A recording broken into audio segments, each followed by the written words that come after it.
Hi, 7th grade. This video will cover a reteach for an assessment that you guys took a couple of weeks ago. Because it is a reteach and because it's going to appear on your interim, I want everyone to do this video. Even if you don't need to retake the assessment, I want everyone to watch this video. The minimum goal is 70% for everyone. After the break, I will pull students that got 70% and I will give them the retake. But because this material appears in the interim and also on the SPEC, I want to make sure that you're prepared for it. So that means that everybody's going to do it. Okay, there's going to be one article that I'm going to go over, that I'm going to read, annotate, and show you guys how to interact with the text. And then there's going to be 5 questions. Some of them are, there's more than 5 questions, but some of them are the same question, but I'm going to show you guys the examples of what kind of questions you're expected to get on both the interim and also the SPEC. So let's tackle this together. This is called Are Computers Smarter Than People? So that's the title. And there's there's 10 paragraphs and they're all pretty short. So let's get started. Would you accept the challenge to pit your brain against a computer? Here I might say, let me color this. Here I will say, no, I would not. Why would I do that? Because I'm thinking that computers might be smarter than me, right? That's my original thought, my original idea. Why would I want to challenge a computer? Because they might beat me. They're faster. For example, I play chess, and I can never beat the computer, even on easy, because they think faster than I do. They're able to calculate the information much faster. But let's see. If you are cowed by the idea, you're not alone. So I don't even know how to say this word. But here I'm guessing that this word means if I'm afraid. If you're afraid of the idea, you are not alone. Right? Most people wouldn't want to go against a computer because computers are quick. Now, if I want to ride a horse, I will totally compete against a computer because computers can't ride horses. Maybe draw a picture. I think a computer might still beat me, especially with AI. Computers are getting more powerful every year. That is true. In the 1980s, even the biggest computers in the world could not play expert chess. Well, there it goes. So in the 80s, if you played against a computer and you were an okay chess player, you might be able to beat them because they could still not do it really well, or win a high level quiz game. By 1997, an IBM supercomputer named Deep Blue. So this is a computer by IBM. His name is Deep Blue. Was able to beat international chess master Garry Kasparov. I think he was Russian, in a chess match. So by 1997, computers have become, I don't want to say smart, but intelligent enough, I guess, to beat this guy in a chess match. I wonder how he felt. In 2011, another IBM computer, Watson, defeated 2 past winners in the television quiz show Jeopardy. So this was if you watch Jeopardy, Jeopardy is a game where they give you an answer and you come up with they give you like a question you have to answer. They give you the answer and you give them I don't know what it is, but it requires you to have a lot of information. It requires you to have a lot of memory, memorize a lot of things. And computers are actually really good at that because they can just go to the internet and scan the internet as fast as they can. Surely, this evidence points to the superior brain power of machines. Or does it? So, it's asking, are machines smarter than people? Right? What do you think? Are machines smarter than people? So you have to start thinking about these things as you go, because you're going to be asked questions that require you to really analyze what the text is about.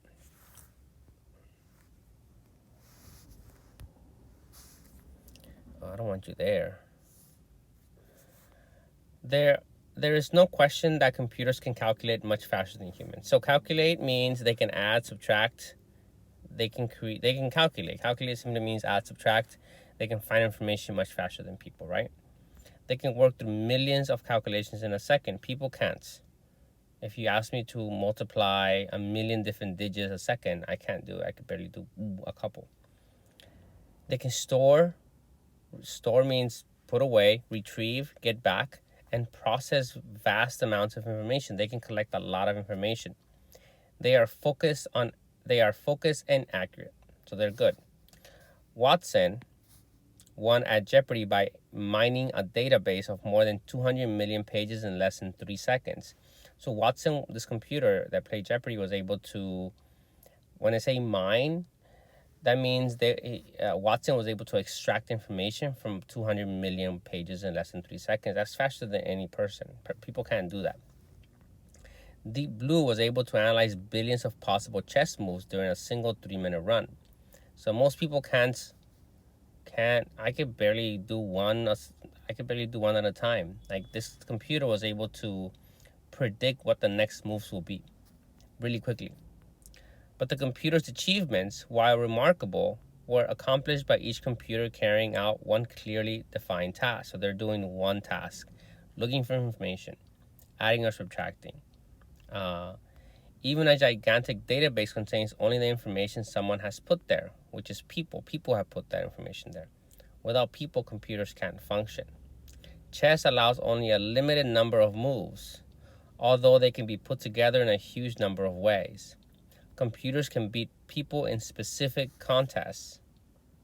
Computers can beat people in specific contests involving many actions or steps, but only by following the instructions their programmers have given them. The programmers are people. So what they're saying is computers are like dumb animals, right? They can't do anything without people. But is there going to be a time in the future where computers program other computers to do that? And that's when we're going to have a problem, right? Now consider the marble of the human brain. So here they talked about a lot of the things that computers do that are great, right? They beat people on Jeopardy. They beat people on chess. They can retrieve lots of information really quickly. They can store a lot of information, right? But now they're going to talk about people and the human brain. Now consider the marvel or the amazingness of the human brain. It is thought to hold 100 million megabytes of memory and has some 100 trillion synapses. So 100 million megabytes sounds like a lot, but it's probably not as much as a computer can have, especially if it's a supercomputer. And 100 trillion synapses. Synapses are the connections that connect where the neurons, the brain cells, connect to each other. So that they have, this is pretty much saying this is how many connections the human brain has. Okay, this thing is not working. Or places where nerve cells connect. By one estimate, the brain can process about 100 million instructions per second, which is a lot. I didn't know this. The brain can process about 100 million instructions per second. The computer that beat Kasparov at chess had a processing power of about 3 million instructions per second. So why didn't he win? That's interesting. Compared to a computer, the human brain has a wider variety of tasks on its plate. So what they're saying here is that the human brain can do different tasks, right? A computer can add, subtract, look for information. A brain can do much more than that, and we'll see what they say. Your brain keeps you breathing. So brain keeps you breathing and regulates your heartbeat. So your brain is not just collecting information. It's not just adding and subtracting, but it's also doing other things like keeping you breathing. Like, you don't think about breathing. Maybe you are right now. Breathe. Breathe. Right? Now you're thinking about it, but usually you don't. Your heartbeat, you don't decide if your heart beats or not. Your brain does. It constantly takes in data from your eyes. So we have these senses: nose, ears, skin, and taste buds. So our brain is more of a multi-tool that focuses on a lot of different tasks, not just on one. A computer usually focuses on one task.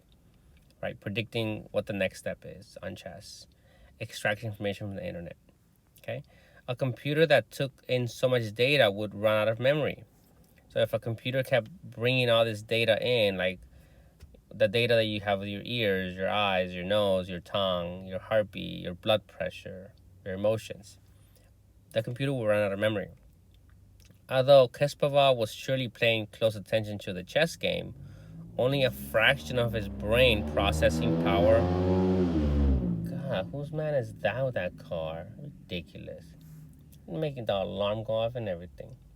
So what they said here was that although he was focused a lot on the game, right, part of his brain was not being used for the game.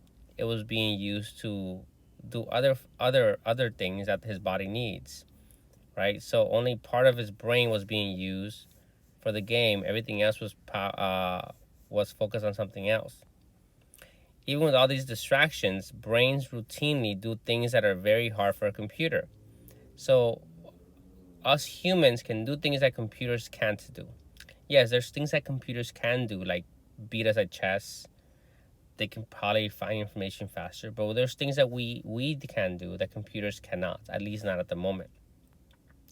People learn and adapt. This is a really good one, right? People adapt means you're able to change based on on your environment, right? If you're cold, you put on a jacket. A computer can't do that, first of all, because they can't get cold. I guess they can. People learn and adapt. They experiment with different approaches. We try different ideas, different ways of doing it. Computers are very, very straightforward. They do it one way and they just keep doing it. With the help of our brains, we figure out new, unfamiliar situations by comparing them to our past experiences. So we're able to look at what worked and what did not work and change based on that. Our brains also help us draw conclusions from what we observe. A computer, on the other hand, cannot solve a new problem unless the programmer has already told it how to go about solving it. Now, that doesn't mean that computers won't be able to adapt. For example, if you look at self-driving cars, right now they're still struggling, but they're getting better, right? Self-driving cars are able to drive, and they're able to make decisions. The computer's able to make decisions based on input or based on what they notice. If the car is driving and there's a person walking by, they're able to recall that's a person. They're able to read signs. They're able to slow down depending on weather, depending on rain, whatever. So computers are definitely coming a long way. But if you think about it, would you rather be in a taxi or Uber that has a person or a computer? Who will you trust more? Now, some of you might say the computer, because that's okay. But people are able to make critical decisions that computers can't at the moment.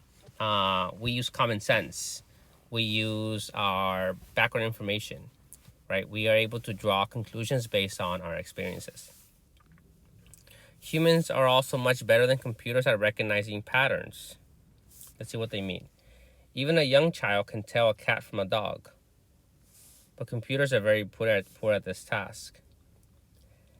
And I don't know how to explain that, right? An infant, a child can recognize a cat from a dog, and a computer just struggles with it because they don't have the experience that humans do. Recent computer software designed to recognize faces and voices is not very accurate, but they're getting better. Have you seen websites that ask you to read a series of twisted, slanted letters or numbers? They ask you to type the series correctly to prove that you're a real person, not a machine. Sometimes, I don't know if you guys seen those, but sometimes they, when you go to a website, they give you like these weird shaped letters or words, and they ask you to put them in because humans are able to recognize that. Computers are not as good. That doesn't mean that they're not getting better, but they're not as good, because if you look at a P and it's all crooked, you're like, yeah, that's a P.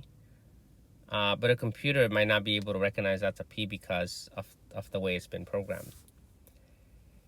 These tests work precisely because people can do it and a computer cannot. your flexible brain, flexible means it changes. Your flexible brain has broader abilities than a computer. So these people are saying computers can't, although computers are good at some things, people in general are better than computers. The machine can calculate faster than you can, as long as someone has programmed it to do so. But you can adapt and explore new possibilities. You are not limited by a set of list of options. If you still doubt that you are smarter than a computer, remember that it is people who program computers, not the other way around. And then here they tell you what chess is. Chess is a two-player strategy board game played on a checkerboard with 64 squares and 32 game pieces. So let's look at some of these. Let's look at some of these options that we have, or some of these questions that we have here. Select the number. Select the sentence. Sorry, I had to turn my car on. Select the sentence from the passage that suggests that the author thinks many people believe computers are smarter than humans.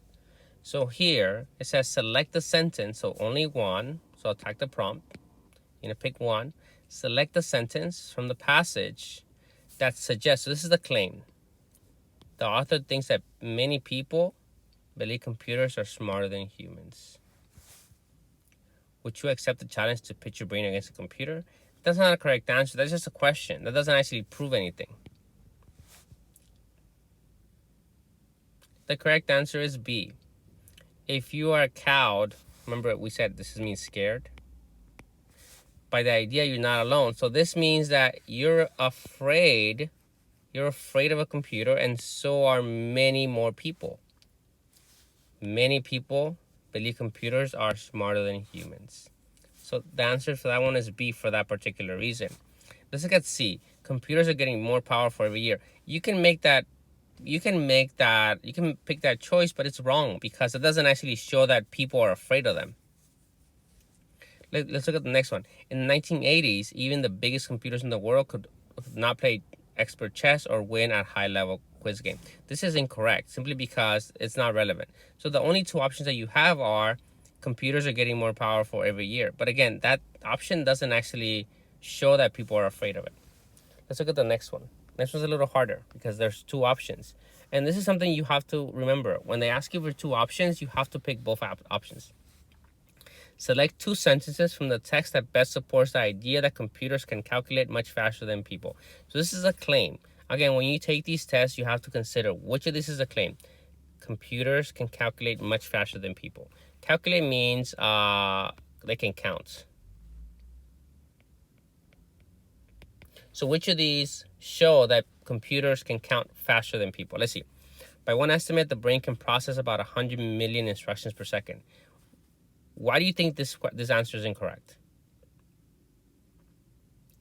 This answer is incorrect because it doesn't actually show how much faster or how much slower computers are.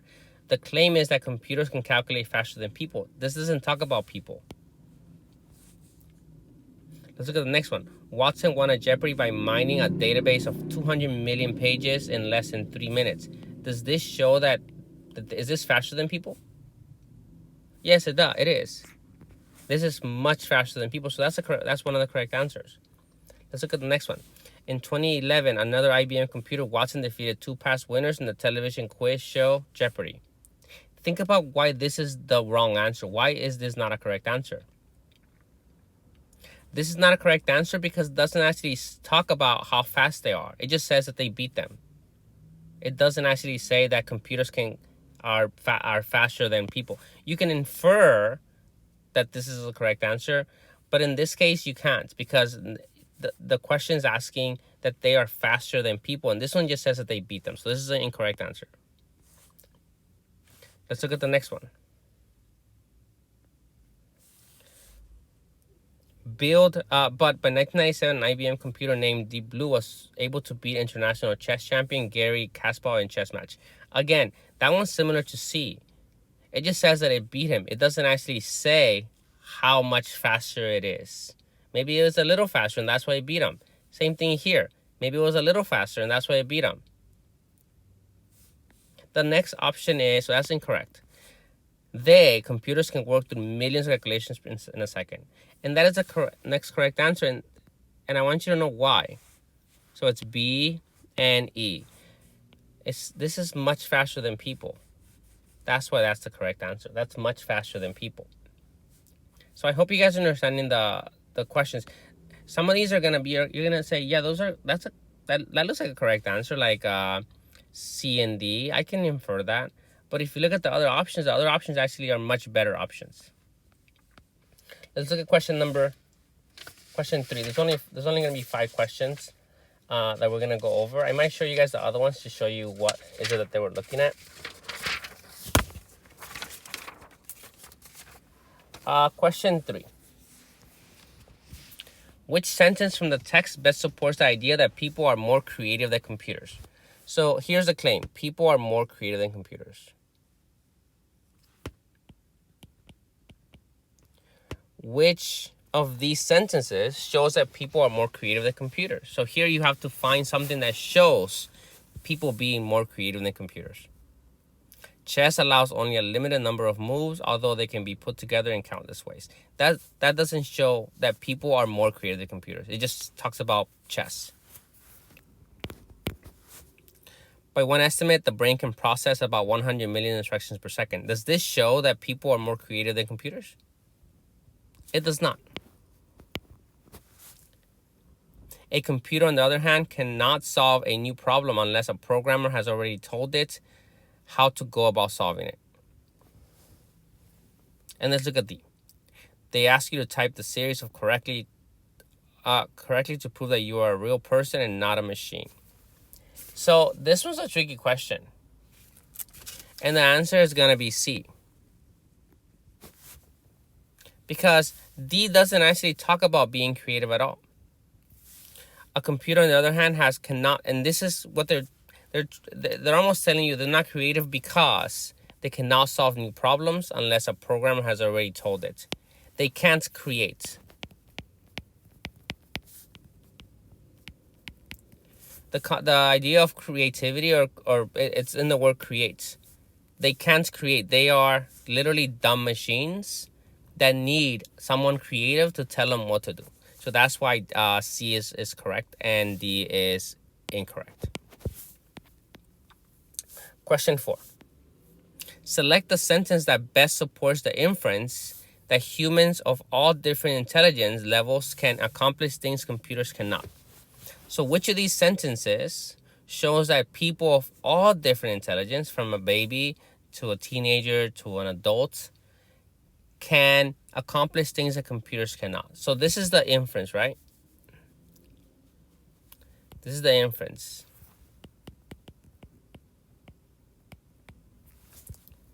Which piece of evidence supports this inference?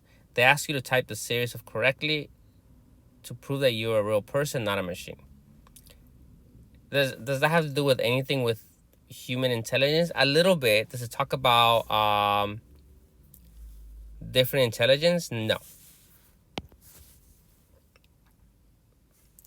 People learn, adapt, experiment with different approaches. Even a young child can tell a cat from a dog, but computers are very poor at this task. This talks about different ages. Even with all these distractions, brains routinely do things that are very hard for a computer. So the tough one here is that you have to think of humans of all different ages. So here they're focusing on kids or children. How children are able to distinguish a certain animal and a computer can't.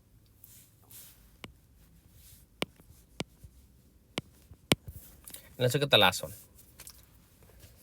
Which detail from the text supports the idea that human brains are able to perform different activities at the same time? So there's a detail from the text that's going to talk about people are able to do different activities at the same time. People have hundreds of trillion places where nerve cells connect. Does that show that people are able to perform different activities? No, it doesn't. Now, you're probably drawing an inference, but that's an incorrect inference. Like, they're talking about activities here. People have lost to computers at chess and other games. That doesn't actually, that's really wrong.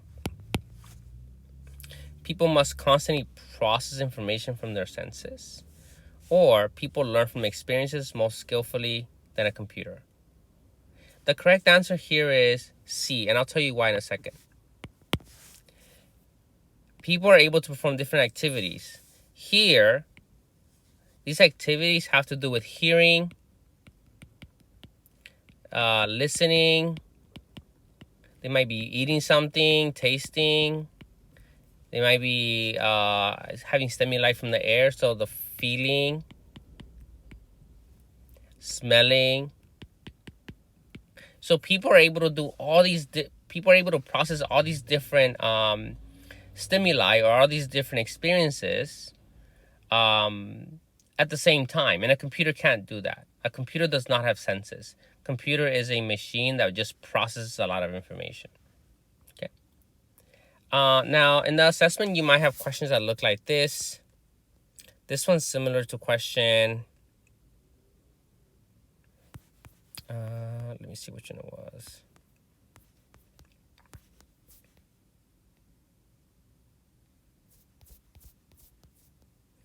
I don't know what question it was.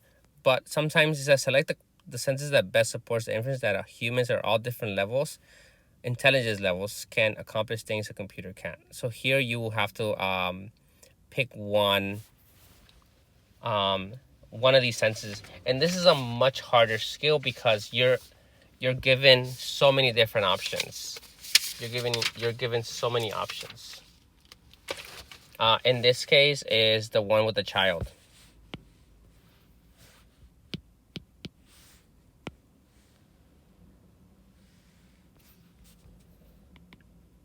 Because talking about different intelligence. Okay, same thing with this one, and this one was just another one that was similar to it. Again, you have to get 70% in this assessment. I want everyone to do it. I will be sending a message home. Please get it done before the break. Your essay is also due before the break, and so is your outline. I will be collecting your outline on Monday. Not Monday, on Tuesday when you come back. If you are absent during the time that I passed out the essay for the Inca, that assignment is in Google Classroom. Your essay is due when you return, and I will be collecting your outline. You have to have your outline on paper. If you want to type it on your own, that's fine, as long as you print it before you return to campus. I'm gonna be giving you a retake on this. Probably the week when you return. It'll be during lunch. I will pull you. Yeah. Let me know if you have any questions. Bye.